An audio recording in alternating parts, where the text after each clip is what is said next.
2016, Matt decided to head to the forests near Mount Rainier in Washington state. Now, picture this: massive pine trees, misty valleys, and that huge snow-covered volcano in the distance. It's breathtaking, but it's also remote. Like, middle of nowhere remote? You're more likely to see a bear than another person out there? That's exactly what Matt wanted.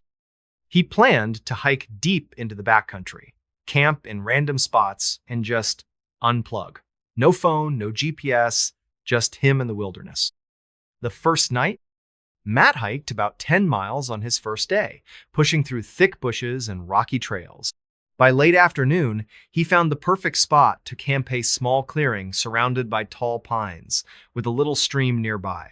It was like something out of a postcard. He set up his tent, started a small fire, and cooked some freeze-dried chili.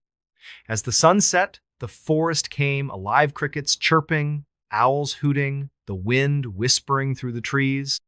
Matt felt at peace. He climbed into his sleeping bag, zipped up the tent, and fell asleep. Around 2 a.m., something woke him up.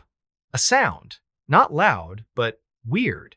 A soft rustling, like something moving through the bushes just outside his tent. Matt lay there, heart starting to race, telling himself it was probably just a deer. The woods are full of animals, right? Nothing to worry about. But the rustling didn't stop. It got closer. Matt grabbed his flashlight, unzipped the tent just a crack, and shone the beam into the darkness. The light cut through the night, bouncing off trees and shadows. Nothing. No eyes glowing, no movement, just silence. He zipped the tent back up and lay down, trying to calm his nerves. It's just the forest, he thought. You're fine. But then, clear as day, voice cut through the silence. Low, gravelly, and chilling. It said, "Do you know how to get to Bell's Canyon?" Matt froze. His heart was pounding so hard he could hear it. A voice? Out here? He was miles from any trail, deep in the wilderness. Nobody should be out there. Was he dreaming? He pinched himself, definitely awake. Then the voice came again, slower, almost mocking. "Do you know how to get to Bell's Canyon?" Matt's mind was racing. Was this a lost hiker? A prank? But Bell's Canyon? He'd never heard of it. And why would someone be wandering around in the pitch-black forest, asking for directions? His gut told him something was wrong. Really wrong. He decided to respond, just to see what would happen. No, he called out, his voice shaky. "I don't know where that is, sorry." Silence. No footsteps, no rustling, nothing. Matt sat there, clutching his flashlight, waiting. Minutes passed 5, 10, maybe more. The forest was quiet again, but it wasn't the same. It felt heavy, like something was watching him.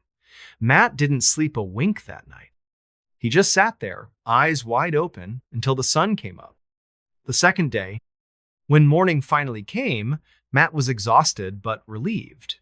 He crawled out of his tent, expecting to find footprints or some sign of his late-night visitor. But there was nothing.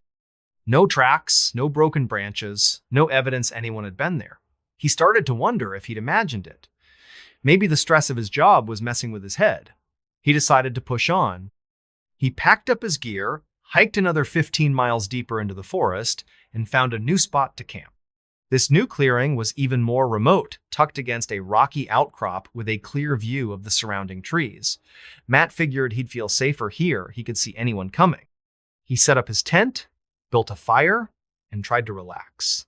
But as the sun went down, that uneasy feeling came back. The forest didn't feel right anymore. It was too quiet, too still. Matt sat by the fire, staring into the flames, trying to shake off the weirdness. Then he heard it again, that same rustling sound coming from the trees behind him. His stomach dropped. He grabbed his flashlight and spun around, shining it into the darkness. Nothing. Just shadows and branches swaying in the wind. He told himself he was being paranoid. But deep down, he knew something was off. And then there it was, the voice. "Do you know how to get to Bell's Canyon?" Matt's blood ran cold. This wasn't a coincidence. Whoever or whatever this was, it had followed him. 15 miles through dense forest, in a random direction, and it found him. His mind raced. Was this a serial killer? A prank gone too far? Something not human? He gripped his flashlight tighter and shouted, "Who's there? Show yourself." No answer, just more rustling. Closer now. Matt grabbed a burning stick from the fire, holding it like a weapon. "I said, show yourself!" he yelled. The rustling stopped. For a moment, he thought he'd scared them off. But then the voice came again, low and deliberate, just beyond the firelight. "Aim that light away." Matt's heart nearly stopped. Why didn't they want to be seen? What were they hiding? His hands were shaking, but he lowered the flashlight, not wanting to make things worse. "Okay," he said, his voice barely steady. "I don't know where Bell's Canyon is. Just leave me alone." The voice didn't respond. But the rustling started again, circling his camp. Left, then right, then behind him. Matt's eyes darted around, trying to track the sound, but the darkness was too thick. For the next 20 minutes, the voice kept talking random, creepy questions like, "Got any food?" Or, "Ever been to Utah?" It was bizarre, like whoever it was didn't even care about the answers. Matt sat there, frozen, waiting for it to stop. Eventually, the voice faded and the forest went quiet again. But Matt knew he wasn't alone. The escape. The next morning, Matt made a decision. He wasn't sticking around to find out what this thing wanted. He packed up his camp at first light and started hiking back towards civilization. Every rustle, every snap of a twig made him jump. He kept looking over his shoulder, expecting to see someone or something following him.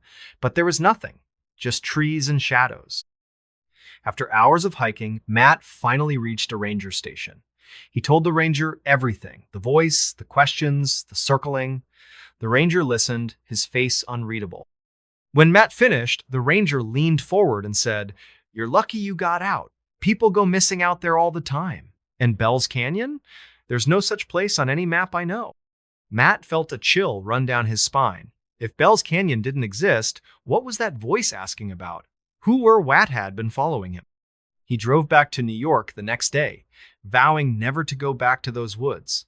To this day, he doesn't know what was out there, but he's certain of one thing. Whatever it wasn't human. And that, folks, is the story of Bell's Canyon. A place that doesn't exist, but somehow, something out there knows its name. So, next time you're hiking in the middle of nowhere and you hear a strange voice in the dark, maybe think twice before answering, because you never know what might be looking for you. The Valley of the Headless Men. Hey everybody, if you're into stories that are strange, dark, and mysterious, you're in for a wild ride. This one's a fan favorite, and for good reason. It's based on true events, and it's the kind of tale that makes you question what's lurking in the wild. Fans call this the ultimate creepy wilderness story, and trust me, it's got that bone-chilling vibe that'll keep you up at night. We're heading to a remote corner of Canada, a place called Nahanni National Park, better known as the Valley of the Headless Men. So, grab a warm drink, maybe lock your doors, and let's dive into a story that's as cold and unforgiving as the rivers of the north. The setup, picture this. The Northwest Territories of Canada, a place so remote it makes Alaska look like a bustling suburb.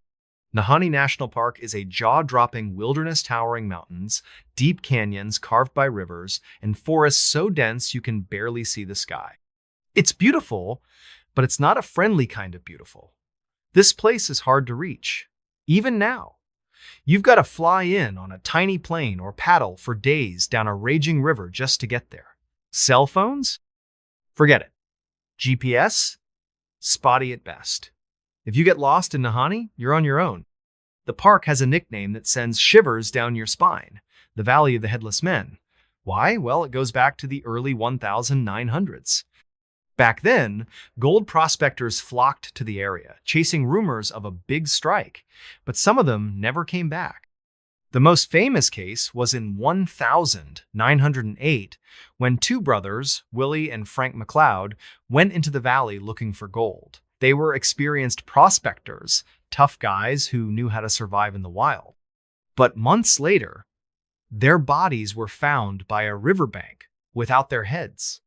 No one could explain it. No animal tracks, no signs of a fight, just their headless corpses. And they weren't the only ones. Over the decades, more people vanished in Nahanni hunters, trappers, even tourists. Some were found, also headless. Others, gone without a trace. Locals started whispering about a curse. Some said it was a bear or a mountain lion. Others blamed outlaws hiding in the wilderness. But the creepiest stories came from the indigenous Dane people, who said the valley was home to something ancient, something not human. They called it a spirit, a shadow that hunted in the canyons. Whatever it was, Nahanni had a reputation, and it wasn't a good one. Fast forward to 2005. This is where our story really begins. Meet Sarah, a 32-year-old adventure guide from Vancouver. Sarah was no stranger to the outdoors. She'd led groups through the Rockies, kayaked whitewater rivers, and even summited peaks in Peru. She was tough, smart, and loved a challenge. When a client offered her a big paycheck to guide a small group into Nahanni for a week-long camping trip, she jumped at the chance. Sure, she'd heard the stories about the Valley of the Headless Men, but she wasn't superstitious. To her, it was just a wild, beautiful place that needed exploring. Her group was small. 3 guys, Mark, a thrill-seeking tech bro from Seattle, Tom, a quiet photographer with a love for remote landscapes, and Greg, a grizzled ex-military guy who wanted to test himself against the wilderness. They were all experienced campers, so Sarah felt confident. The plan was simple. Fly into the park, hike to a remote spot near the Nahanni River, set up camp, and spend a few days exploring. Easy, right? Well, not quite. The journey in. The group flew into a tiny airstrip near the park, then started their hike. The trail was rough rocky paths, thick underbrush, and steep climbs. The air was crisp, the kind that stings your lungs, and the scenery was unreal waterfalls crashing down cliffs, rivers glinting like silver in the sunlight. But as they went deeper, Sarah noticed something. The forest was quiet. Too quiet. No birds chirping, no squirrels scurrying, just silence. It gave her the creeps, but she didn't say anything. No need to spook the group. After 2 days of hiking, they reached their campsite, a small clearing by the Nahanni River. The river was fast and loud, its icy water churning over rocks. The group set up their tents, built a fire, and settled in. That first night, everything was fine. They cooked dinner, swapped stories, and laughed under the stars. Sarah started to relax. Maybe the stories about the valley were just that stories. But then, around midnight, Sarah woke up to a sound. A low, rhythmic thumping like something heavy moving through the forest. She sat up in her tent, heart pounding. The thumping stopped, then started again, closer now. She unzipped her tent and peeked out, shining her flashlight into the darkness. The beam caught nothing but trees and shadows. Mark, who was on watch by the fire, looked over. "You hear that?" he whispered. Sarah nodded, her stomach twisting. "Probably just an animal," she said, trying to sound calm. But deep down, she wasn't so sure. Greg grabbed his hunting knife, and Tom clutched his camera like it was a weapon. They sat by the fire, listening as the thumping faded into the distance. Eventually, the forest went quiet again, and they all went back to their tents. But Sarah couldn't sleep. Something felt wrong. The next day, the group explored the area, hiking along the river and snapping photos of the canyons. Sarah tried to keep things light, but the mood was off. Tom kept glancing over his shoulder, like he expected something to jump out. Greg was quieter than usual, his hand never far from his knife. Even Mark, the cocky tech guy, seemed jumpy. Sarah chalked it up to the isolation. The valley had a way of getting under your skin. That night, they set up camp again, this time closer to a rocky cliff for extra protection. Sarah made sure the fire was big and bright, hoping it would keep whatever was out there at bay. But around 2 a.m., she woke up again. This time, it wasn't a thump. It was a voice, low, guttural, and barely audible over the roar of the river. It said, "Leave now." Sarah's blood ran cold. She grabbed her flashlight and stepped outside, scanning the trees. The voice came again, clearer this time. "Leave now." It wasn't coming from one spot, it was all around them, like the forest itself was speaking. Mark stumbled out of his tent, his face pale. "You heard that, right?" he stammered. Tom and Greg were already up, weapons in hand.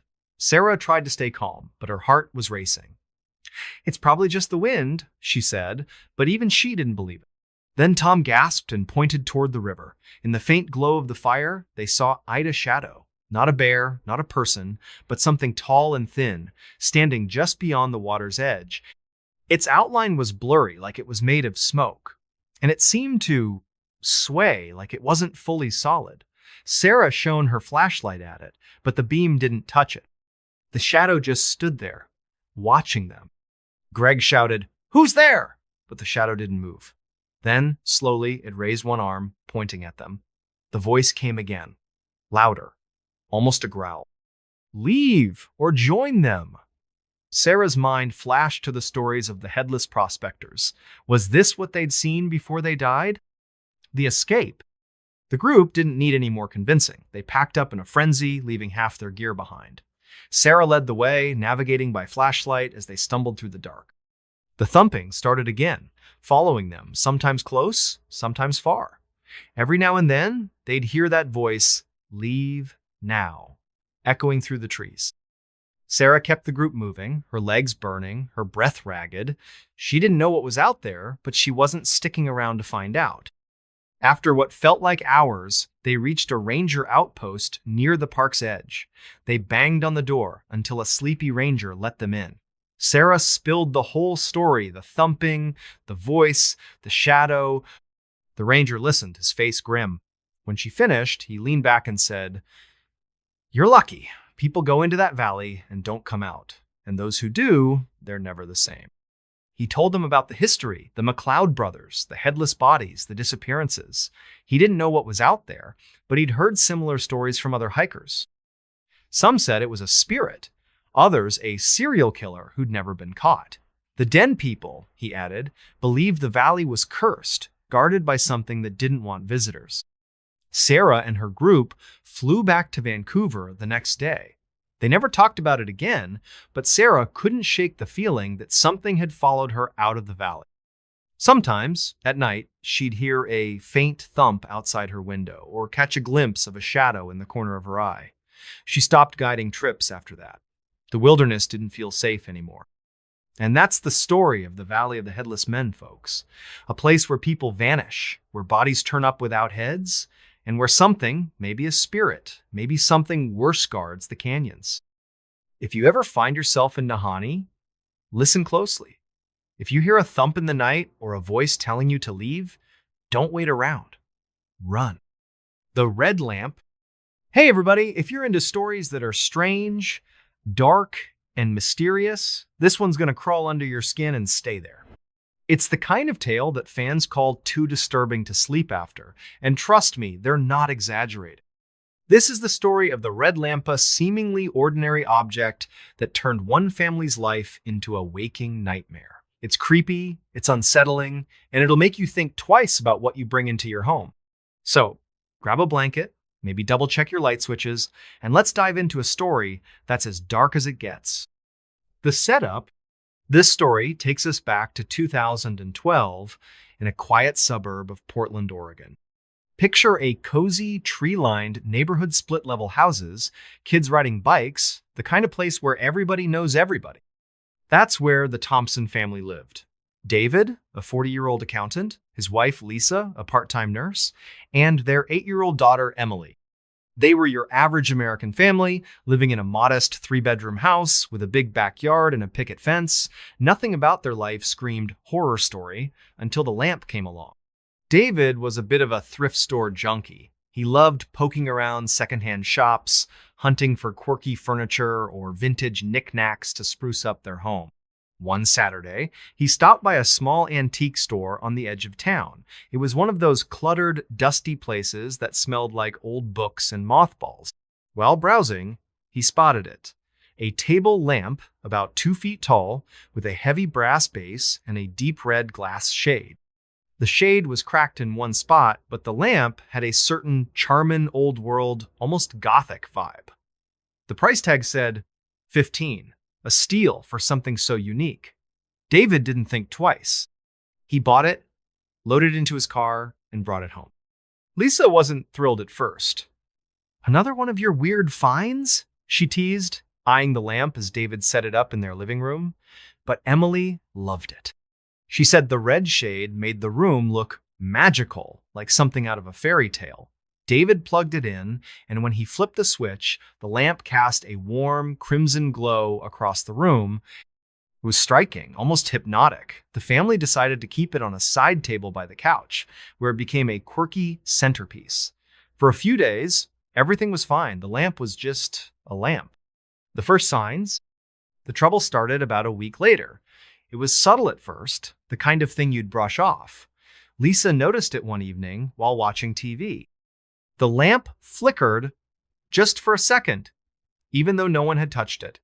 She checked the bulb, thinking it might be loose, but everything seemed fine. "Old wiring," she muttered, and went back to her show. But later that night, as she was heading to bed, she heard a low hum, like a faint electrical buzz, coming from the living room. She peeked in, and the lamp was off. But the hum was still there. She unplugged it just to be safe and went to bed. The next morning, Emily was acting strange. She was usually a bubbly kid, always chattering about school or her friends. But that day, she was quiet, almost withdrawn. When Lisa asked what was wrong, Emily said, "The lamp was talking last night." Lisa laughed it off, thinking it was just a kid's imagination. "Lamps don't talk, sweetie," she said. But Emily insisted. "It wasn't words," she whispered. "It was whispers, like it was trying to tell me something." Lisa felt a chill, but chalked it up to Emily having a bad dream. Kids, right? That night, David woke up around 3 a.m. to a strange noise. A soft, rhythmic tapping like someone knocking lightly on glass. He lay there, listening, his heart starting to race. The sound was coming from downstairs. He grabbed his phone, using its light to guide him, and crept down to the living room. The tapping stopped as he entered, but the air felt heavy, thick, like walking through fog. The red lamp was unplugged, just as Lisa had left it, but its shade seemed to glow faintly, even without power. David blinked, thinking his eyes were playing tricks. He checked the plug, the bulb, everything, nothing was on. Shaking his head, he went back to bed, telling himself he was just tired. Things get worse.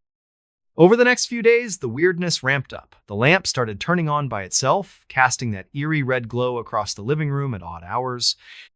David swore he'd unplugged it, but every morning, there it was, plugged in and glowing. Lisa started having vivid, awful dreams about a figure standing in their backyard, its face hidden in shadow, holding a red light. She'd wake up sweating, the smell of smoke lingering in her nose, even though nothing was burning.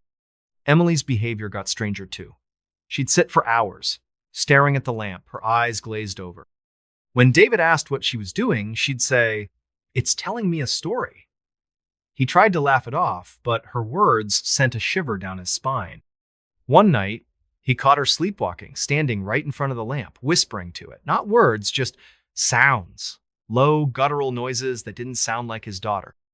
He shook her awake, and she started crying, saying, "It won't let me go." That was the first time David felt real fear. Then came the physical signs. The family started finding scratches on the furniture, deep, jagged marks that looked like they'd been clawed by something sharp. The living room walls had faint burn marks, like someone had held a flame too close, but no one had lit a fire. The worst was the sickly, rotting stench that seemed to come from the lamp itself. David took it apart, thinking maybe something was stuck inside, but the lamp was clean. Too clean, almost, like it had never been used before he bought it. Lisa did some digging online, trying to find out where the lamp came from. The antique store's website was bare bones, but she called the owner, an older woman named Ruth. When Lisa described the lamp, Ruth went quiet for a long time. Finally, she said, "You need to get rid of that thing, now." Ruth explained that the lamp had been in her shop for years, passed from one owner to another. Nobody kept it long. People said it brought bad luck, accidents, illnesses, even deaths. One man claimed it spoke to him, telling him to do things, horrible things. Ruth had tried to destroy it once, but the next day, it was back in her shop, unbroken. She'd sold it to David just to be rid of it. The breaking point, by now, the Thompsons were terrified. David wanted to throw the lamp out, but Lisa was scared that would make things worse. They decided to lock it in the garage, wrapped in a blanket, until they could figure out what to do. But that night, the house went crazy. Doors slammed shut on their own. The power flickered on and off. And Emily, she started screaming from her room. David and Lisa ran upstairs to find her standing on her bed, eyes wide, pointing at the ceiling. "It's here!" she screamed. "It's in the walls!" David looked up, and his heart stopped.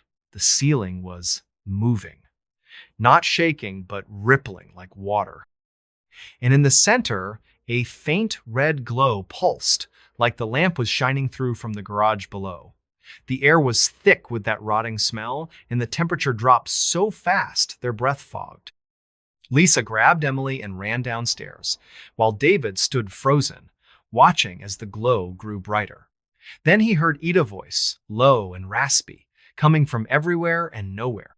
It said, "You can't hide it." David bolted after his family. They huddled in the kitchen, Emily sobbing, Lisa praying under her breath. The voice kept talking, muttering words they couldn't understand, mixed with laughter that sounded wrong, not human. David made a snap decision. He ran to the garage, grabbed the lamp, and threw it into the backyard. It hit the ground with a crash, the red shade shattering. The voice stopped. The air felt normal again. For a moment, they thought it was over. But the next morning, the lamp was back. Not in the backyard, but on the living room table, fully intact. No cracks, no damage. And it was on, casting that red glow across the room. Emily refused to go near it. Lisa was shaking, saying they had to leave the house. David didn't argue. They packed a bag, grabbed Emily, and drove to a hotel. That night, Lisa called a local priest who agreed to come bless the house. But when they returned the next day, the lamp was gone. Not broken, not thrown out, just gone. The aftermath. The Thompsons never went back to that house. They sold it at a loss and moved to a new city, hoping to leave the nightmare behind. But the experience changed them. Emily stopped talking about the lamp, but she'd wake up screaming some nights, saying she saw a red light in her dreams. Lisa became obsessed with researching cursed objects, trying to understand what they'd encountered. David? He swore off thrift stores for good. Years later, Lisa found a forum online where people shared stories about the red lamp. Different towns, different decades, but the details were the same: a brass base, a cracked red shade, and a presence that wouldn't let go. Some said it was possessed by a spirit, others by something darker, something that fed on fear.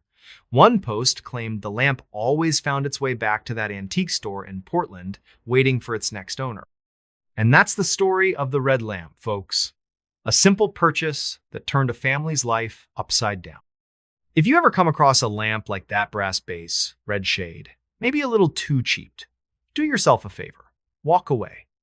Because some things aren't just objects, they're invitations. Invitations to something you don't want to meet. So, what do you think? Ever brought home something that felt off? Drop it in the comments. And maybe, just maybe, check your lamps tonight. You never know what's glowing in the dark. The Nutty Putty Cave. Hey everybody, if you're into stories that are strange, dark, and mysterious, this one's gonna hit you hard. It's based on a true story, and it's not just creepy, it's heartbreaking. Fans say this one's a gut punch. And trust me, they're not wrong. It's the kind of tale that makes you rethink what it means to push your limits. Today, we're diving into the story of Nutty Putty Cave, a place where one man's adventure turned into a nightmare that no one could have seen coming. So, settle in, maybe grab some tissues, and let's get into a story that's as real as it gets. The setup: this takes us back to 2009 in the deserts of Utah, about an hour south of Salt Lake City. Picture a wide, dusty, landscaped rock formations, scrubby bushes, and not much else for miles. Tucked away in this desolate area is Nutty Putty Cave, a limestone cavern that's a magnet for cavers. It's not a tourist spot with guided tours or fancy lights. This is a raw, wild cave, full of tight passages and twisting tunnels. For experienced cavers, it's a playground. For the unprepared, it's a death trap. Enter John Jones, a 26-year-old medical student from St. George, Utah. John was the kind of guy everybody loved, charming, adventurous, and always up for a challenge. He was married to his high school sweetheart, Emily, and they had a 1-year-old daughter, Lizzie. John was studying to become a pediatric cardiologist, but when he wasn't hitting the books, he was out exploring. He'd been caving since he was a kid, growing up with his brothers in a family that loved the outdoors. Nutty Putty wasn't new to him. He'd explored it before and knew its reputation for tight squeezes and tricky passages. But to John, that was part of the thrill. In November 2009, John decided to take a break from his studies and organize a caving trip with his brother, Dan, and a group of friends. The plan was to spend a day in Nutty Putty, exploring some of its deeper sections. John was excited. This was his chance to share his passion with his buddies and maybe push himself a little further than last time. Emily was a bit nervous about the trip, but John reassured her. "I've done this 100 times, he said, kissing her goodbye. "I'll be back for dinner." Into the cave. The group arrived at Nutty Putty on a chilly November morning. The cave's entrance is a small, unassuming hole in the ground, barely wide enough for a person to slip through.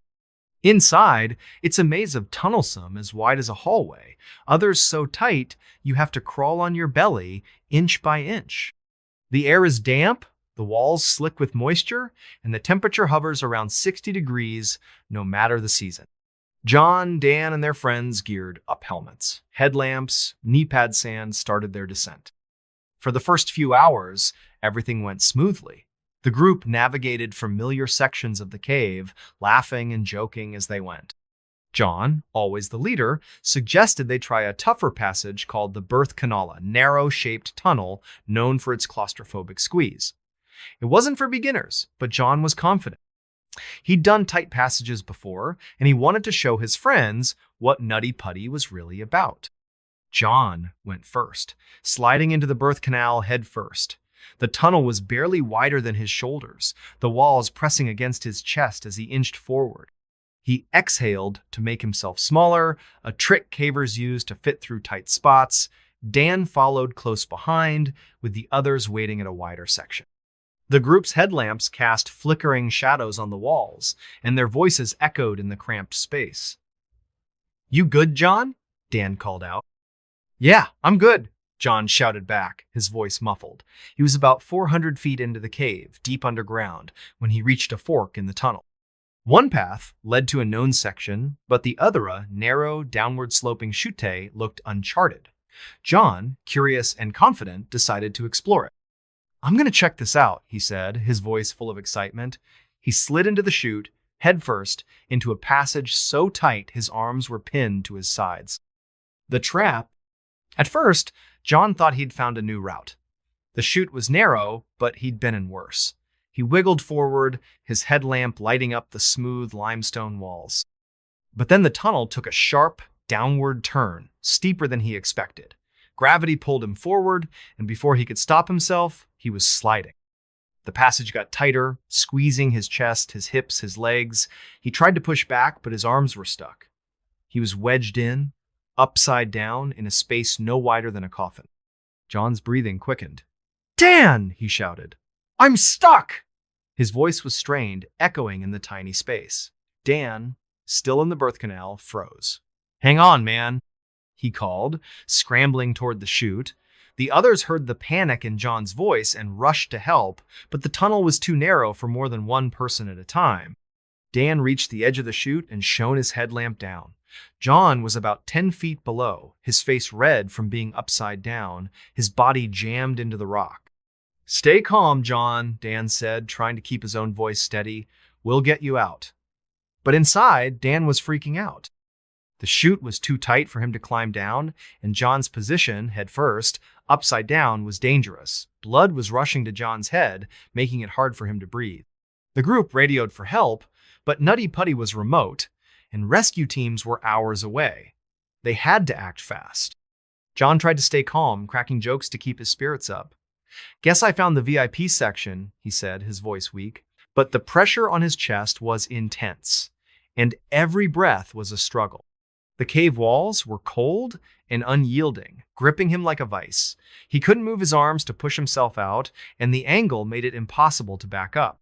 The group took turns talking to him, trying to keep him awake, while they waited for rescue. The rescue attempt. By late afternoon, a volunteer rescue team arrived at experienced cavers and paramedics who knew Nutty Putty's dangers. They rigged a pulley system to try pulling John out, using ropes and harnesses to distribute the force, but the chute's angle and narrowness made it nearly impossible. Every time they pulled, John winced in pain, the ropes were cutting into his skin, and the rock was scraping his body raw. The rescuers worked for hours, their headlamps bobbing in the dark, their voices tense but focused. Above ground, word spread fast. Emily drove to the cave with Lizzie, her heart in her throat. She stood by the entrance, praying as volunteers updated her. "He's strong," they told her. "He's fighting." But Emily could hear the worry in their voices. Inside the cave, John was fading. The upside-down position was taking its toll. His heart was struggling to pump blood, and his lungs couldn't expand fully. He started slipping in and out of consciousness, his words slurring. "Tell Emily I love her," he whispered to Dan. "Tell Lizzie her daddy's proud." The rescuers tried everything, chiseling the rock, using lubricants to reduce friction, even drilling to widen the passage. But the cave was relentless. Every attempt failed, and the clock was ticking. By midnight, after nearly 20 hours, John's breathing became shallow. A paramedic, Susie, crawled as close as she could, holding his hand through a tiny gap in the rock. "You're not alone, John," she said, tears in her eyes. John squeezed her hand weakly, then went still. The aftermath? John didn't make it out. After 27 hours trapped in the cave, his body gave out. The rescue team was devastated. They'd done everything possible, but Nutty Putty had won. Emily was inconsolable, clutching Lizzie as the news sank in. The cave was sealed shortly after, declared too dangerous for future exploration. John's body remains there, a permanent part of the limestone tomb that claimed him. The story of Nutty Putty Cave spread across the world, a tragic reminder of nature's power and the risks of adventure. Emily later shared John's love for caving with her daughter, teaching her to respect the wild but never fear it. The caving community mourned John, a man who lived for exploration and died chasing his passion. And that's the story of Nutty Putty Cave, folks. A place where one wrong turn can change everything.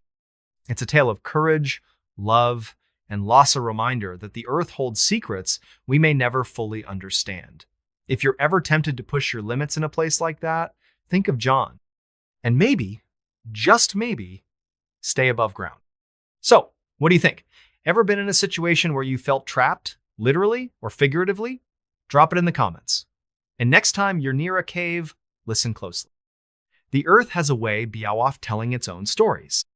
This man terrified the FBI. Hey, everybody, if you're into stories that are strange, dark, and mysterious, you're in for a wild one. This tale is a fan favorite, and for good reason. It's packed with twists, tension, and a villain so cunning he made the FBI sweat. We're talking about a guy who didn't just break the law, he toyed with the people chasing him like a cat playing with a mouse. Today, we're diving into the story of a man who terrified the FBI, a mastermind who always seemed one step ahead.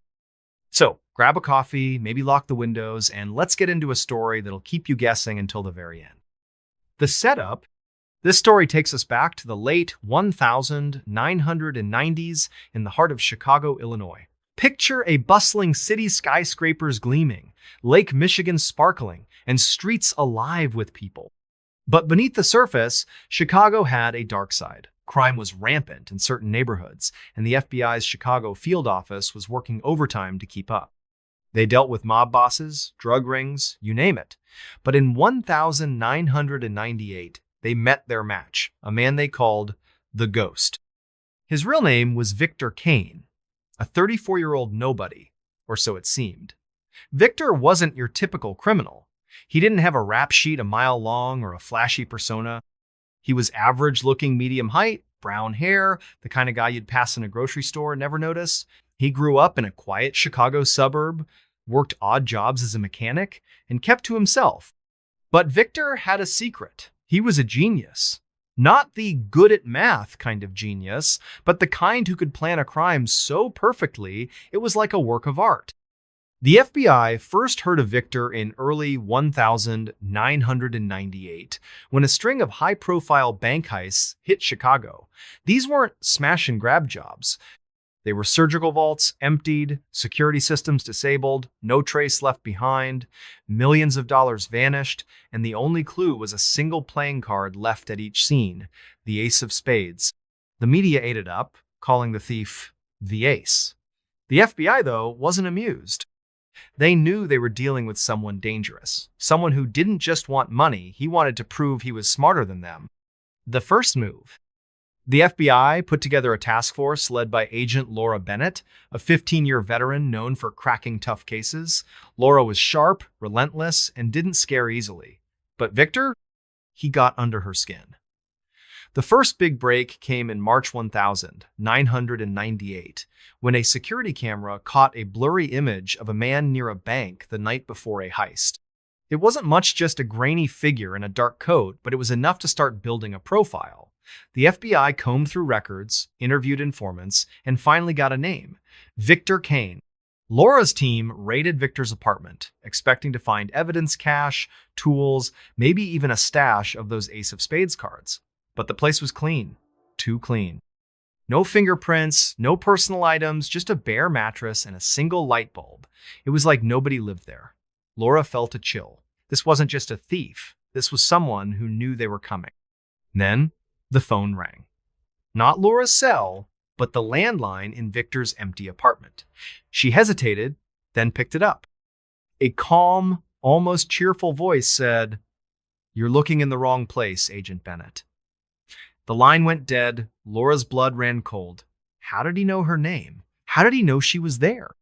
The team swept the apartment for bugs nothing. It was like Victor was a ghost, watching them from the shadows. The game begins. From that moment, Victor turned the chase into a game. He'd leave taunting notes at crime scenes, always addressed to Laura. "Better luck next time," one read, written on the back of an ace of spades. He hacked into the FBI's secure email system, sending messages that vanished minutes after being opened. One email contained a photo of Laura's car, parked outside her house, taken the night before. The message read, "Nice wheels, be careful out there." Laura started sleeping with her gun under her pillow. Victor's crimes got bolder. He didn't just rob banks anymore. He hit armored trucks, jewelry stores, even a private art gallery, stealing a painting worth $5 million. Each job was flawless, no witnesses, no evidence, just that damn ace of spades. The FBI was stumped. They brought in profilers, tech experts, even a psychic at one point. Nothing worked. Victor was always one step ahead, like he could read their minds. Laura started noticing patterns. Victor's heists followed a rhythm every 3 weeks, always on a Tuesday. He targeted places with outdated security but high-value loot. She set up a sting operation, staking out a bank she was sure he'd hit next. Her team waited in unmarked vans, SWAT on standby. At 2 a.m., the bank's alarm went silent, just as Laura predicted. They moved in, expecting to catch Victor red-handed. But the vault was empty, and on the security console was a note. "You're getting warmer, Laura." She was furious, but also intrigued. Victor wasn't just a criminal, he was a puzzle. She dove deeper, digging into his past. She found out Victor's father had been a cop, killed in a botched raid when Victor was 10. His mother spiraled into addiction, leaving Victor to fend for himself. By 15, he was hacking school computers, rigging systems to change his grades. By 20, he disappeared from public records. Laura realized Victor wasn't just smart, was driven by something darker, maybe revenge, maybe a need to prove he was untouchable. The breaking point. In 1999, things escalated. Victor pulled off his biggest heist yet, a Federal Reserve transport carrying $20 million in cash. The FBI was humiliated, and the pressure on Laura's team was crushing. The public was losing faith, and the media painted Victor as a folk hero, a modern-day Robin Hood, but Laura knew better. Victor wasn't stealing for the thrill or the money. He was testing her, pushing her to her limits. Then, a breakthrough. An informant tipped off the FBI about a warehouse on Chicago's South Side, a place Victor supposedly used as a base. Laura's team raided it at dawn, kicking down the door to find nothing. Just an empty room with a single chair and a tape recorder. Laura pressed play, and Victor's voice filled the air. "You're close, Laura," he said, his tone almost gentle. "But you're not ready. Meet me at the pier, midnight. Come alone." Laura knew it was a trap, but she was tired of playing his game. Against her team's advice, she went to the Piera deserted stretch along Lake Michigan, the water black under the moonless sky. She stood there, gun in hand, waiting. At exactly midnight, a figure stepped out of the shadows. Victor Kane, in the flesh. No mask, no disguise, just a man in a plain jacket, his eyes glinting with something unreadable. "You're braver than I thought," he said, his voice calm. "But you can't catch a ghost." Laura raised her gun, ordering him to surrender. Victor just smiled.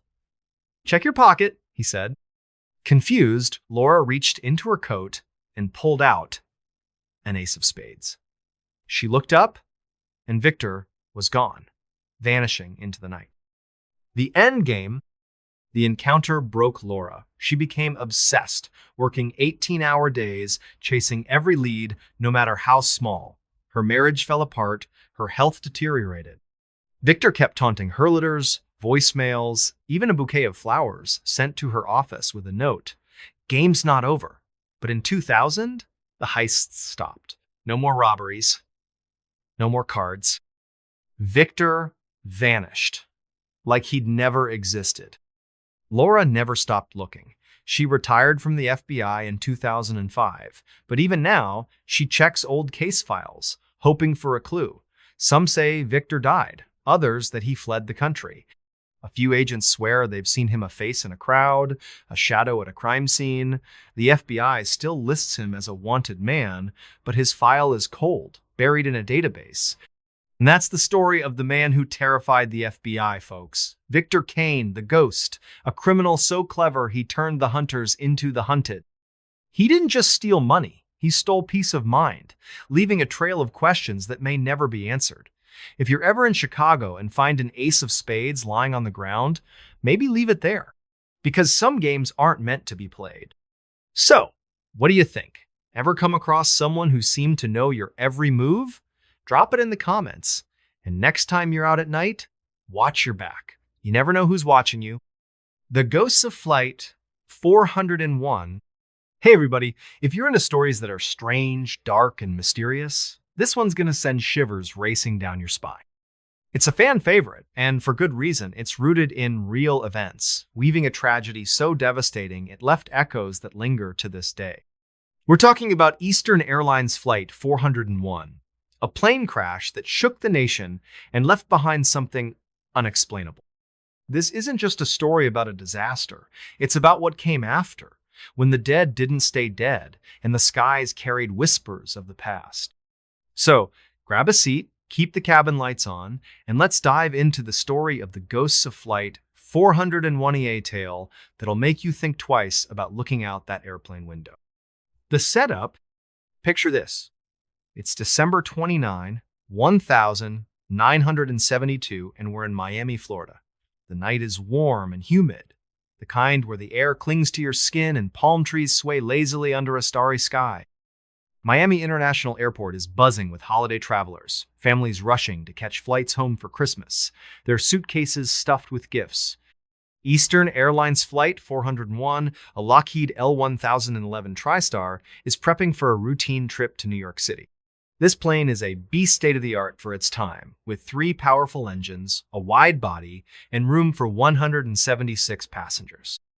It's a marvel of 1970s aviation, sleek and modern, designed to make flying feel like a luxury. The crew is top-notch. Captain Bob Loft, 55, is a grizzled veteran with decades of experience, known for his cool head and steady hands. First Officer Don Repo, in his 40s, is sharp and reliable, the kind of co-pilot who catches details others miss. The flight attendants, led by Sharon Tate, a seasoned pro, keep the cabin calm and cheerful. The flight is packed families with kids, business travelers in suits, even a couple of minor celebrities headed to New York for holiday parties. Everyone's in high spirits, sipping drinks, chatting, or settling in for the in-flight movie. The plane takes off just after 9 p.m., climbing smoothly into the night sky, the lights of Miami fading below. For the first couple of hours, everything is textbook. Passengers doze off, the crew chats quietly in the cockpit, and the hum of the engines is a steady lullaby. It's just another night in the air, until it isn't. As Flight 401 begins its return leg to Miami later that night, a small problem crops up. The pilots notice a warning light on the control panel. The nose landing gear isn't locking into place. It's not a crisis landing gear, issues happen, and there's a backup system, but it needs checking. Captain Loft radios air traffic control, who instructs him to circle over the Everglades, the vast, swampy wilderness west of Miami, while the crew troubleshoots. They switch on the autopilot, set the plane to a low altitude of 0 feet, and focus on the landing gear. Loft and Repo hunch over the controls, flipping switches, checking indicators, trying to figure out if it's a faulty light or a real issue. They're so focused, they don't notice the plane slowly drifting downward, inching closer to the ground with every passing second. The crash.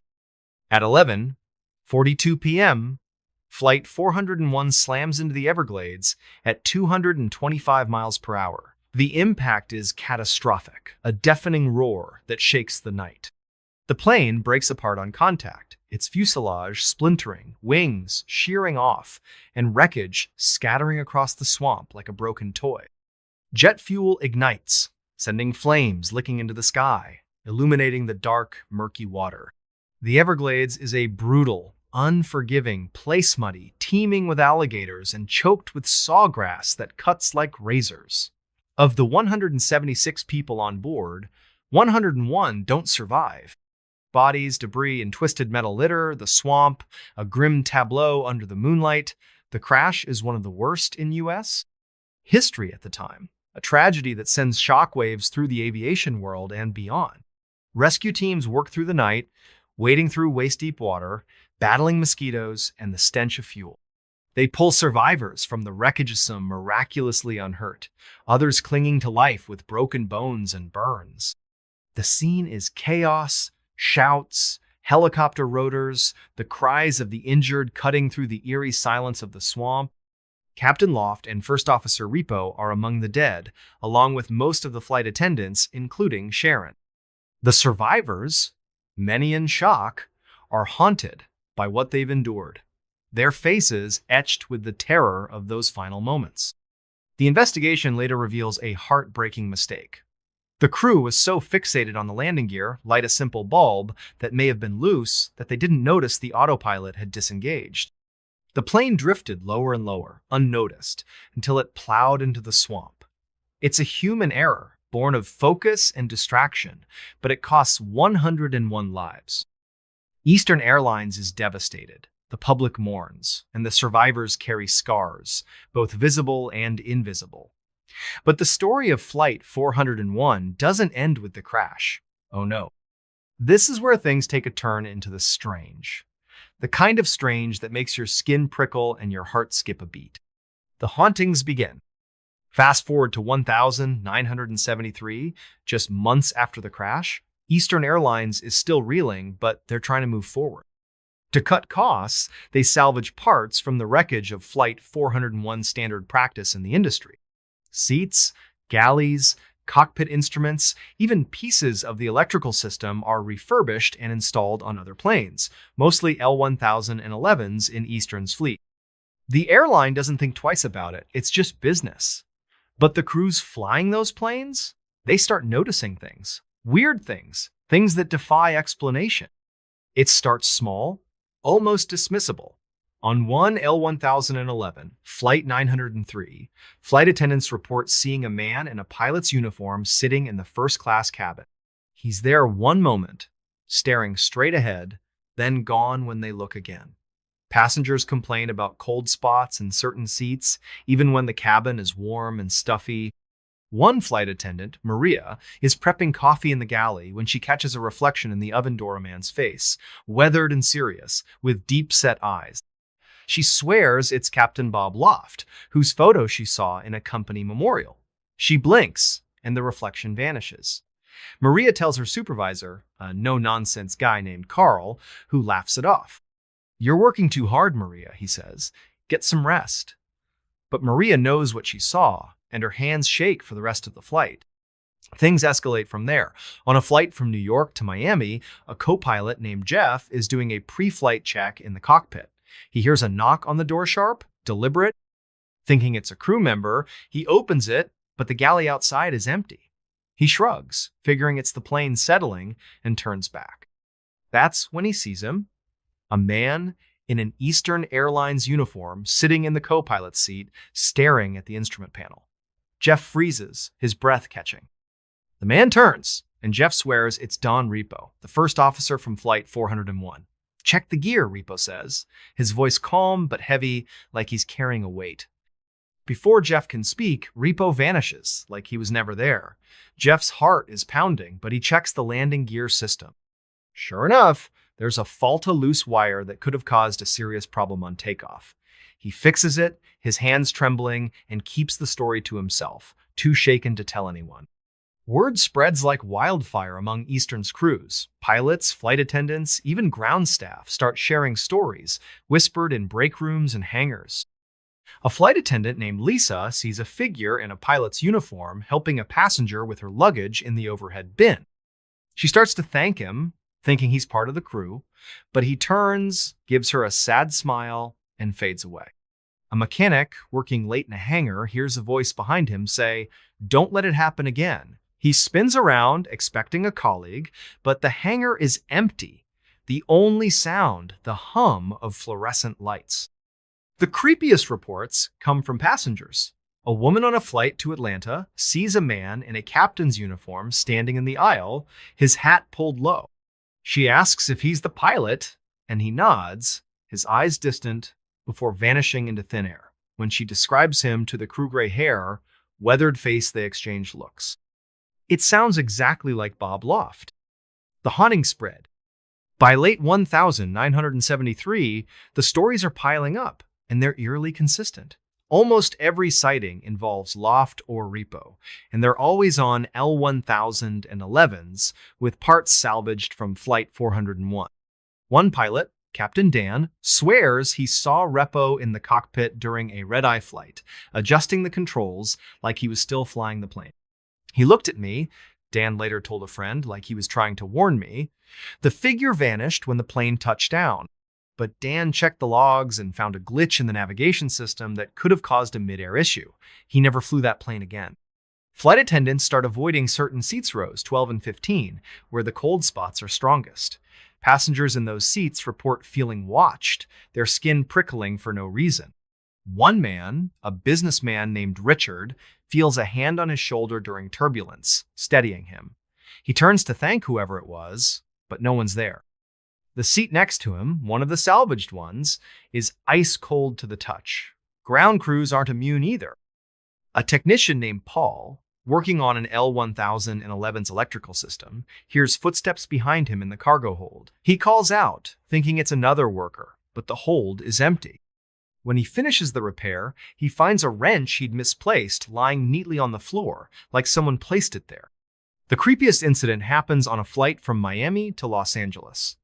A flight attendant, Sarah, is serving drinks when she sees a man in a pilot's uniform standing at the back of the cabin. He's tall, with a familiar face, Bob Loft. She's sure of it. She approaches, but he turns and walks through the galley door. Not opens it, walks through it, like it's not even there. Sarah drops her tray, glasses shattering, and passengers gasp. She runs to the galley, but it's empty, the door locked from the inside. She doesn't tell the passengers, but she files a report, her hands shaking as she writes. The investigation. By 1974, the stories are too many to ignore. Eastern Airlines launches a quiet investigation, interviewing crew members, reviewing flight logs, and checking maintenance records. They find no hard evidence, no photos, No recordings, just dozens of eyewitness accounts from reliable people. The consistency is what gets them. Loft and Repo are described in vivid detail: Bob's gray hair and weathered face, Don's intense eyes and calm demeanor. The sightings are always on planes with Flight 401's salvaged parts, and they're always accompanied by strange phenomena. Cold spots, unexplained sounds, equipment glitches fixed after a warning. Eastern's management is spooked but desperate to keep it under wraps. Bad PR could tank their reputation, already bruised from the crash. They start removing the salvaged part seats, instruments, even wiring, replacing them with new ones. But the sightings don't stop completely. A pilot sees Repo's reflection in the cockpit windshield during a storm, his voice whispering, "Stay sharp." A flight attendant feels a tap on her shoulder while restocking the galley, but no one's there. The airline orders employees to stop talking about it, threatening disciplinary action, but the stories leak to the press. Soon, newspapers and magazines are running headlines about the ghost flight, and a book, The Ghost of Flight 401, hits shelves, fueling public fascination. The FAA steps in, dismissing the reports as post-traumatic stress from the crash or overactive imaginations. They conduct their own review, checking the L-1011 fleet for mechanical issues that could explain the glitches. They find nothing unusual, but crews aren't convinced. Some start refusing to fly on L-1011s, calling them haunted. A few even quit, unwilling to risk another encounter. Eastern tries to downplay it, but the damage is done. Passengers start asking questions, nervous about booking flights. The airline quietly retires the L-1011s with Flight 401 parts, but the stories persist, whispered among crews and travelers alike. The lasting echoes. The ghosts of Flight 401 become aviation legend, a tale that lingers long after the last L-1011 leaves Eastern's fleet. Survivors of the crash, still grappling with their trauma, hear the stories and wonder. Some believe Loft and Repo are still out there, watching over the skies, trying to prevent another tragedy. Others think it's the guilt and grief of the crash, manifesting in strange ways. The Everglades, where the wreckage still lies, becomes a place of pilgrimage for some, a quiet, haunted swamp where the past feels closer than it should. Crews who flew those planes never forget. Maria, the flight attendant who saw Loft's face, keeps a photo of the Flight 401 crew in her locker, a quiet tribute. Jeff, the co-pilot who heard Repo's warning, becomes obsessive about pre-flight checks, earning a reputation as the most thorough pilot in the airline. Passengers who experienced the cold spots or saw the figures tell their stories at dinner parties, their voices hushed, as if speaking too loudly might summon something back. And that's the story of the ghosts of Flight 401, folks. A tragedy that left scars on the earth and echoes in the skies, whispers of the past that refuse to fade. It's a reminder that some events are so powerful, they linger beyond the grave, reaching out to those who fly the same routes, sit in the same seats.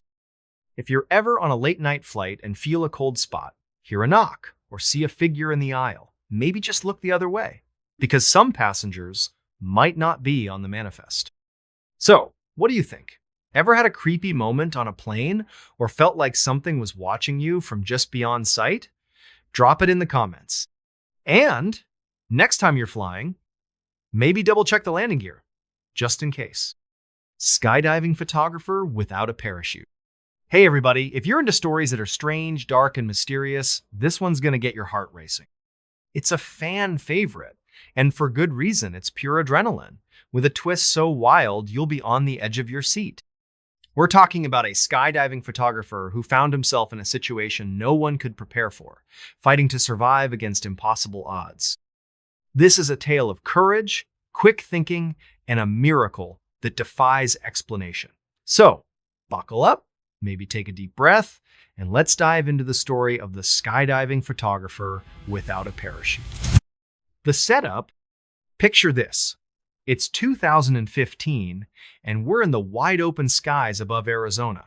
The desert stretches out below rock canyons, cacti dotting the landscape, and a blazing sun overhead.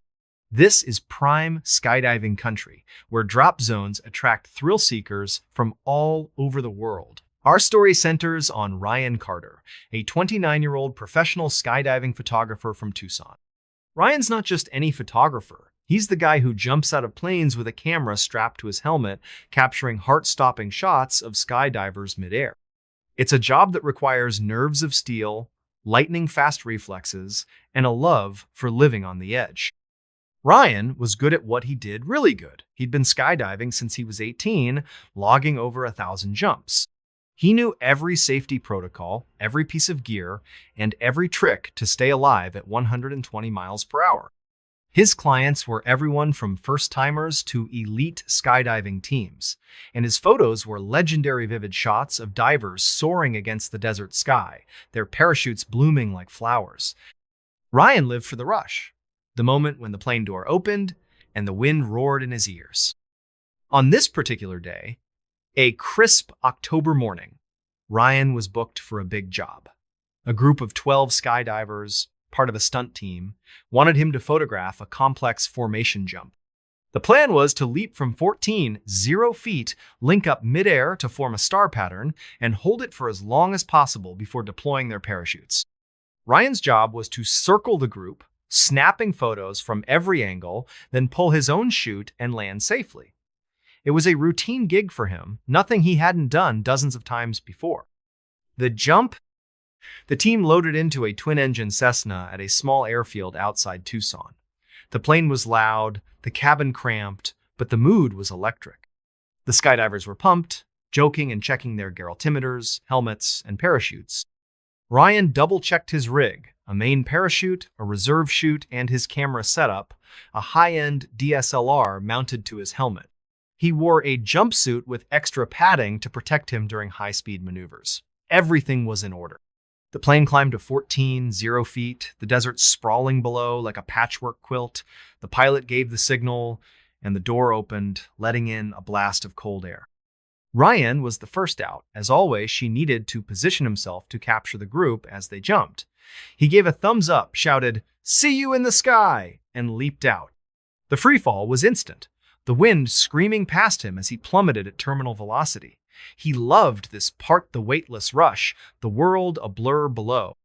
The stunt team followed, diving out in a tight formation. Ryan maneuvered like a pro, using his arms and legs to steer through the air, his camera clicking away. The divers linked up, forming a perfect star, their colorful jumpsuits vivid against the blue sky. Ryan circled them, snapping shot after shot, his heart pounding with excitement. It was going perfectly until it wasn't. The crisis, at about 0 feet, Ryan reached for his parachute ripcord, a handle on his chest that would deploy his main chute. He pulled. Nothing happened. He pulled again, harder. Still nothing. His heart skipped a beat. A stuck ripcord was every skydiver's nightmare, but Ryan stayed calm. He'd trained for this. He reached for his reserve parachute, a backup chute packed for emergencies. He yanked the handle. Nothing. The reserve was jammed too. Now, Ryan was in serious trouble. He was falling at 120 miles per hour, with less than 30 seconds before he'd hit the ground. The desert was rushing up fast, the red rocks and cacti growing sharper by the second. He glanced at the stunt team, who were pulling their chutes one by one, their canopies blooming above him. They didn't know he was in trouble. There was no way to signal them in freefall. Ryan was alone, hurtling toward certain death. He fought the panic rising in his chest. His training kicked in, and he started troubleshooting. He checked the ripcord again, tugging with all his strength, but it wouldn't budge. The reserve handle was stuck too, caught on something in the harness. Ryan twisted his body, trying to shake it loose, but the wind was too strong, pinning him in place. His altimeter beeped frantically, warning him he was below 0 feet. Time was running out. Then, out of nowhere, a crazy idea hit him. Ryan remembered a story from his skydiving instructor about body surfing, using your body to slow your fall by spreading out like a starfish, maximizing air resistance. It wasn't much, but it might buy him a few seconds. He spread his arms and legs wide, flattening his body against the air. The wind roared louder, pushing against him, but it worked. He felt his descent slow slightly.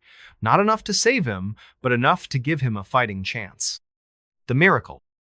At 20 feet, Ryan spotted the drop zone below a flat, sandy patch near the airfield. He angled his body, aiming for it. The ground was coming up fast, too fast. He knew a hard landing could kill him, even with a parachute. Without one, his odds were grim. But Ryan wasn't giving up. He thought of his family, his mom, his sister, his girlfriend waiting back home. Not today, he whispered to himself. At 10 feet, something inexplicable happened. Ryan felt a sudden jolt, like an invisible force pushing against him.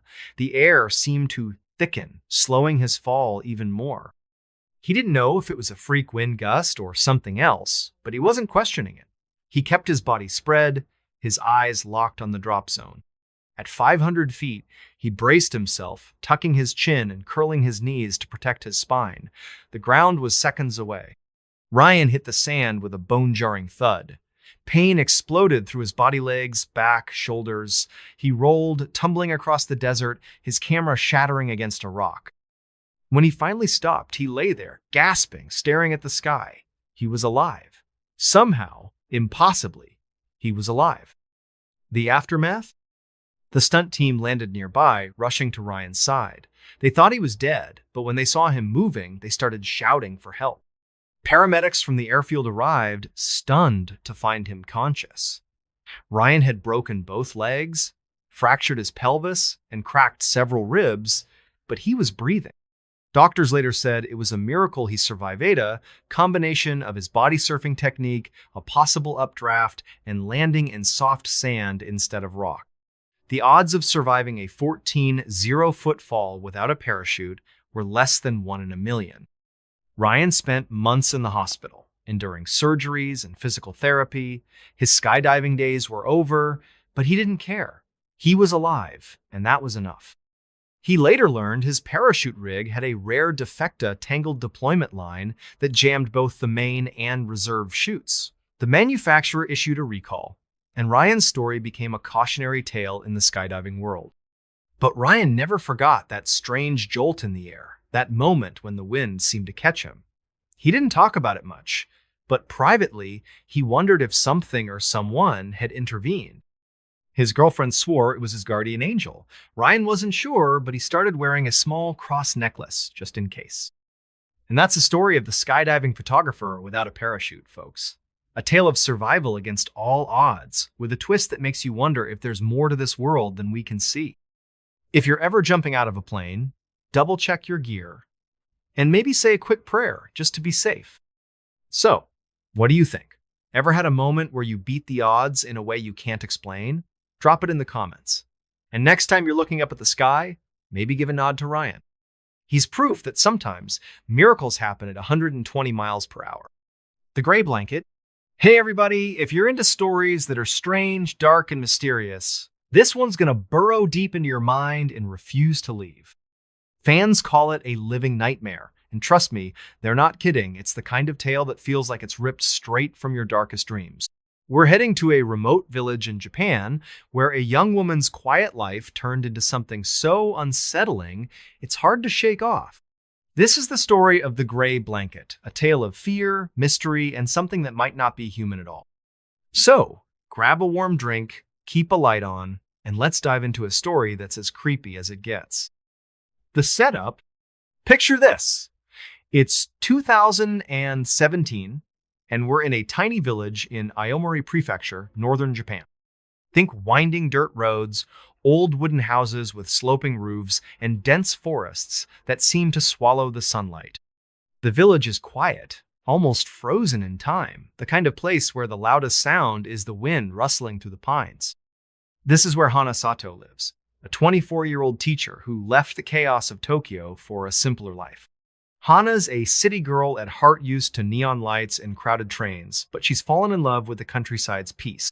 The crisp mountain air, the starry nights, the way the peaks loom like silent guardian sits a world away from her old life. Hana rents a small, traditional house on the edge of the village, where the forest begins. It's a modest place of sliding paper doors, tatami mats that smell faintly of straw, and a tiny wood stove to keep the chill at bay. The house is old, its beams creaking with every gust of wind, but Hana makes it her own. She fills it with books, potted plants, and a cozy futon where she reads late into the night. The landlord, an elderly woman named Mrs. Kimura, is kind but stern. When Hana moves in, Mrs. Kimura gives her a warning. "Don't go into the forest at night. It's not safe." Her eyes are serious, almost haunted. Hana nods, thinking it's just old superstition. She's not one for ghost stories. At least, not yet. One chilly autumn evening, Hana's walking home from the village's elementary school, where she teaches English. The sun is setting, painting the sky in shades of orange and purple. She passes a small flea market in the village square, just a few rickety tables with old clothes, chipped teacups, and dusty knickknacks. At one stall, run by a quiet old man with deep-set eyes, she spots something odd. A gray wool blanket, neatly folded, sitting alone on the table. It's plain, almost boring, but something about it pulls her in. The wool is unnaturally soft, like stroking a cloud, and it seems to shimmer faintly in the fading light, as if it's catching the last rays of the sun. The old man notices her interest and speaks in a low, raspy voice. "That one's special," he says. "Keeps you warm no matter how cold it gets. Only 500 yen. That's about $5 a steal." Hana buys it, thinking it'll be perfect for the frosty nights ahead. She tucks it under her arm and heads home, unaware that she's just invited something into her life. The first night?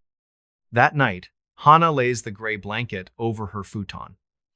The house is cold, the wind rattling the paper doors, so she's grateful for the extra warmth. She snuggles under the blanket, and it's incredible. It's heavy but comforting, wrapping her in a cocoon of soft wool that feels like a warm embrace. She falls asleep faster than usual, the distant whispers of the forest fading into silence. But around 2 a.m., she bolts awake, her heart pounding like a drum. The room is freezing, her breath puffing out in clouds. The blanket is still on her, but it feels different. Not warm anymore, but heavy, almost suffocating, like it's pressing her into the futon, pinning her down. Hana sits up, shoving the blanket off. Her skin prickles with unease. She glances around the room. Everything looks normal. The paper doors are closed, the stove is cold, and her lantern casts a soft glow over her books and plants. But the air feels thick, charged with a strange energy, like the moment before a storm. She notices a faint smell, like wet earth or mold, lingering in the room. It's coming from the blanket. She lifts it, checking for dampness or dirt, but it's dry, clean, almost too perfect. Shaking her head, she tells herself it's just her imagination. She's tired, stressed from adjusting to village life. She pulls the blanket back over her and tries to sleep. That's when the dreams start. In her dream, Hana's standing in the forest behind her house. It's pitch black, the trees towering like giants, their branches clawing at the starry sky. She's barefoot, the ground cold and slick with moss. In the distance, she sees a figura, gray, shapeless mass, like a person wrapped in a blanket. It's motionless, but she feels its gaze heavy and unyielding. Her legs won't move, rooted to the ground. The figure drifts closer, silent, and she hears a sound, a low, hissing whisper. Not quite words, but sharp enough to make her skin crawl. She wakes up gasping, her lantern flickering. The blanket is still there, warm and heavy, but now it feels alive, like it's watching her. Things get stranger. The next morning, Hana's shaken but tries to brush it off. Dreams are just dreams, right? She heads to school, teaching her classes, but she's off her game. She forgets students' names, drops her chalk, spaces out during lessons. Her kids notice, asking if she's okay. She forces a smile, but her mind keeps drifting to the blanket, to that gray figure in her dream. By evening, she's exhausted and heads home, dreading the thought of sleeping under that blanket again. But it's so cold, and the futon feels empty without it. She hesitates, then pulls it over her, promising herself it's just one more night. The dream returns, worse this time. She's back in the forest, the air thick with fog. The gray figure is closer now, its edges blurry, like it's made of smoke. It glides toward her, and the hissing grows louder, forming fractured words she can't understand, sharp, guttural sounds that twist in her mind.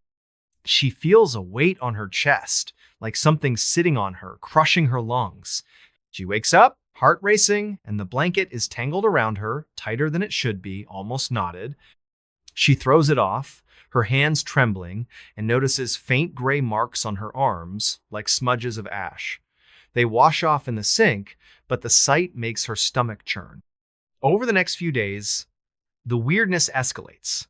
The blanket starts moving. Not dramatically, but subtly. Hana finds it in strange places, draped over her reading chair, folded neatly at the foot of her futon, even though she's sure she stuffed it in the closet.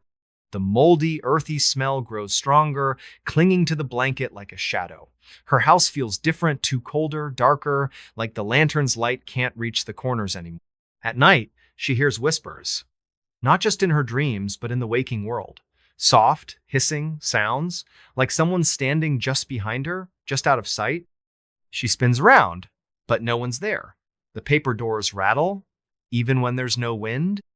Hana's life starts to fall apart. She's barely sleeping, her eyes ringed with dark circles. At school, she's snapping at students, forgetting lessons, losing her patience. Her friend, Eiko, another teacher, pulls her aside one day. "Hana, you look like a ghost," she says. "What's going on?" Hana hesitates, then spills everything, the blanket, the dreams, the whispers, the moving shadows. Aiko's face goes pale. "Get rid of it," she says, her voice low. "My grandmother used to talk about objects like that, things that carry spirits. They latch onto you, feed on you." Hana tries to laugh, but it comes out weak. Deep down, she knows Aiko's right. Something's wrong with that blanket. Digging deeper. Desperate for answers, Hana goes back to the village square, looking for the old man from the flea market. But his stall is gone, like it was never there. She asks around, and a shopkeeper tells her the man only shows up once a month, always with strange things, to sell items that seem to vanish as quickly as they appear. No one knows his name or where he lives. Some villagers whisper he's not from Aomori at all, that he's tied to the forest somehow. Hana's heart sinks. She's stuck with this thing, and it's not letting go. She visits Mrs. Kimura, her landlord, hoping for some clue. When Hana mentions the gray blanket, Mrs. Kimura's eyes widen, and she grips the edge of her table. "You didn't bring that into my house, did you?" she whispers, her voice trembling. She tells Hana a story from the village's past, one she heard as a child. Decades ago, a woman named Yuki lived in Hana's house.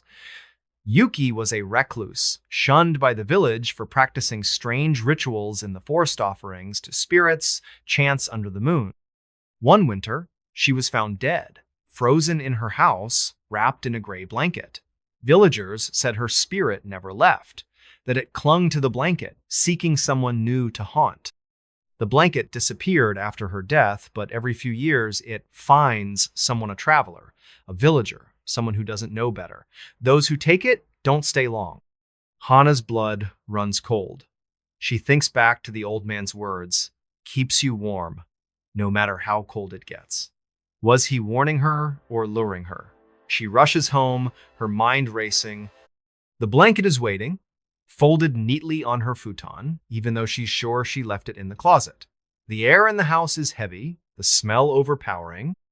She grabs a flashlight and checks every corner, half expecting to see that gray figure from her dreams. The whispers start again, louder now, circling her like a predator. She swears she sees a shadow move across the paper doors, but when she looks, it's gone. The breaking point. That night, Hana can't take it anymore. She grabs the blanket, stuffs it into a trash bag, and drives to a river a few miles away. The moon is full, casting an eerie glow over the water. She plans to throw the blanket in, let the current take it, but as she lifts the bag, she hears the hissing, louder than ever, like a swarm of angry insects. The bag feels heavier, almost alive, pulling against her grip. The air turns icy, her breath fogging in front of her. She drops the bag, and it hits the ground with a thud, the blanket spilling out. For a moment, she sees Ida, gray, shapeless figure, rising from the wool like smoke, its edges blurring into the night. The hissing forms a word, stay. Hana screams and runs, not looking back. She drives to Aiko's house, sobbing, and spends the night there. The next morning, she returns to the river with Aiko, but the bag and blanket are gone. The ground is bare, no sign of them, like they were never there. Hana's shaking, but a small part of her feels relieved. Maybe it's over. The aftermath? Hana moves back to Tokyo the next week, leaving the village and the house behind. She tells herself it's a fresh start, but she's not the same. She's jumpy, always checking corners, waking up at 2 a.m., expecting to hear whispers. She avoids blankets, sticking to thin sheets, and keeps every light on at night. Aiko stays in touch, saying the village has been quiet since Hana left, but Mrs. Kimura refuses to rent the house again. Some villagers claim they've seen a gray shape in the forest at night, drifting among the trees, its edges shimmering like moonlight on water. Years later, Hana stumbles across a blog post from another part of Japan. Someone bought a gray blanket at a flea market, cheap and oddly soft. They describe the same dreams forests, shadows, hissing whispers. They mention waking up with gray marks on their skin, finding the blanket in strange places. The post cuts off mid-sentence with no further updates. Hana shudders, wondering where the blanket is now, who it's found next. Sometimes, at night, she feels a faint weight on her chest, hears a distant hiss, like the forest is calling her back. And that's the story of the gray blanket, folks. A simple purchase that turned into a nightmare, a reminder that some things carry more than just weight, they carry intent. If you're ever at a flea market and see a gray blanket that seems too perfect, too cheap, walk away. Because some objects aren't just objects, they're traps, waiting for someone to claim them. So, what do you think? Ever had a dream that felt too real or brought home something that didn't feel right? Drop it in the comments. And maybe, just maybe, check your blankets tonight. You never know what's woven into the threads. The perfect bait. Hey everybody, if you're into stories that are strange, dark, and mysterious, this one's going to hit you like a punch you didn't see coming. Fans love this tale for its slow build and jaw-dropping twist, and trust me, it's a wild ride. What starts as a relaxing vacation turns into a nightmare so shocking, it'll make you rethink your next getaway. This is the story of the perfect Baida tale of trust, betrayal, and a truth that changes everything. So, grab a snack, maybe check your travel plans, and let's dive into a story that's as deceptive as it is chilling. The setup, picture this. It's 2018, and we're on the sunny shores of Key West, Florida. Think turquoise waves lapping at white sand beaches, palm trees swaying in the breeze, and the smell of salt water and sunscreen in the air. It's the kind of place where you go to forget your worries, sip a cold drink, and let the world fade away. This is where we meet Alex and Mia Carter, a young couple from Chicago, both in their late 20s. Alex is a graphic designer, Mia is a marketing coordinator, and they're the kind of couple who seem to have it all great jobs, a cute apartment, and a love that's been rock solid since college. Life in Chicago was hectic, though. Long hours, endless emails, and winters that felt like they'd never end.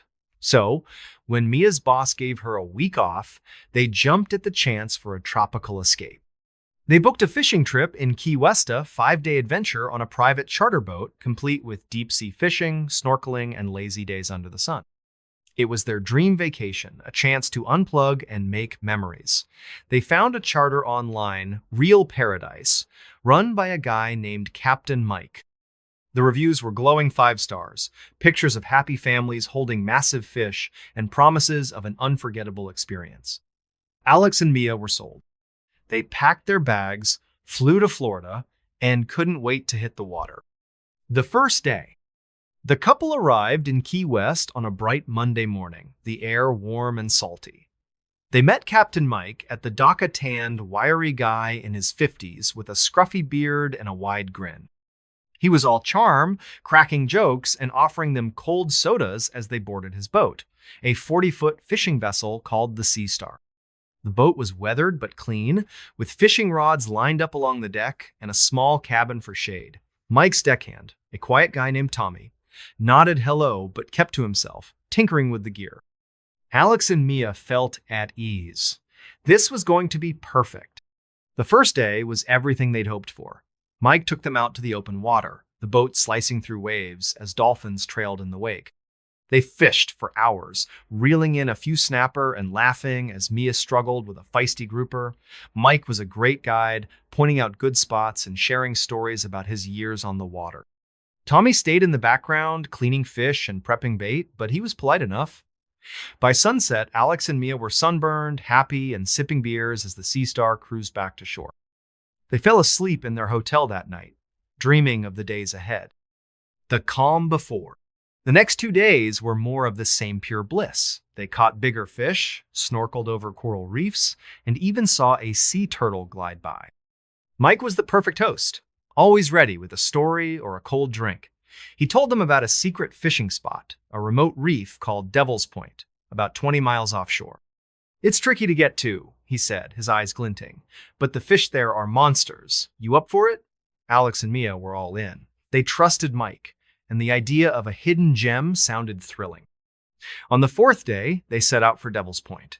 The water was calmer than usual, the sky a perfect blue. The Sea Star hummed along, and Alex and Mia lounged on the deck, snapping selfies and soaking in the sun. Tommy was quieter than usual, his eyes darting to the horizon, but they didn't think much of it. Mike was his usual chatty self, pointing out a flock of pelicans diving for fish. "This is going to be a day you'll never forget," he said, grinning. Alex and Mia nodded, unaware how right he was. As they approached Devil's Point, the vibe shifted. The reef was surrounded by deep, dark water, the kind that looks like it could swallow you whole. The boat rocked gently, but the air felt heavier, like a storm was brewing, even though the sky was clear. Mike dropped anchor, and they started fishing. The bites came fast, huge fish, bigger than anything they'd caught before. Alex reeled in a massive marlin, his arms burning from the fight. Mia cheered, snapping pictures. It was exhilarating, but something felt off. Tommy was nowhere to be seen, and Mike's grin seemed forced, his eyes flicking to the cabin more than usual. The nightmare. That night, Mike suggested they stay anchored at Devil's Point for a moonlight fishing session. "The big ones come out after dark," he said. Alex and Mia were tired but excited, picturing a starry night on the water. They agreed, and Mike handed them beers as the sun set, the sky turning a deep purple. The boat was quiet, the only sounds, the lapping waves and the creak of the deck.